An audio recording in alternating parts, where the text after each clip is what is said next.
తిరుపతిలో వరుస మిస్సింగ్ కేసులు పోలీసులకు సవాల్గా మారాయి. ముగ్గురు స్టూడెంట్స్, ఇద్దరు వివాహితలు అదృశ్యం కావడం సంచలనం రేపుతోంది.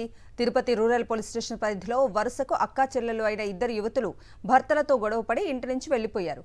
మరోవైపు తిరుపతి ఈస్ట్ పోలీస్ స్టేషన్ పరిధిలో 10th క్లాస్ చదువుతున్న ముగ్గురు విద్యార్థులు కనిపించకుండా పోయారు. రైలు ఎక్కి వెళ్లిపోతున్నామంటూ తల్లిదండ్రులకు ఫోన్ చేసి తెలిపారు. వెంటనే అప్రమత్తమైన తల్లిదండ్రులు రైల్వే స్టేషన్తో పాటు పరిసర ప్రాంతాలను పరిశీలించారు. ఆచూకీ లభించకపోవడంతో ఈస్ట్ పోలీస్ స్టేషన్లో పేరెంట్స్ ఫిర్యాదు చేశారు. 2 ఘటనలపై పోలీసులు కేసు నమోదు చేసి దర్యాప్తు చేస్తున్నారు.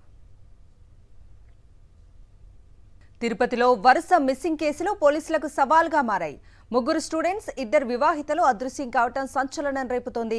తిరుపతి రూరల్ పోలీస్ స్టేషన్ పరిధిలో వరుసకు అక్కా చెల్లెలు అయిన ఇద్దరు యువతులు భర్తలతో గొడవపడి ఇంటి నుంచి వెళ్లిపోయారు. మరోవైపు తిరుపతి ఈస్ట్ పోలీస్ స్టేషన్ పరిధిలో 10th క్లాస్ చదువుతున్న ముగ్గురు విద్యార్థులు కనిపించకుండా పోయారు.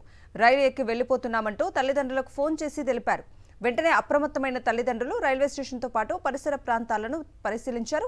ఆచూకీ లభించకపోవడంతో ఈస్ట్ పోలీస్ స్టేషన్లో పేరెంట్స్ ఫిర్యాదు చేశారు. 2 ఘటనలపై పోలీసులు కేసు నమోదు చేసి దర్యాప్తు చేస్తున్నారు.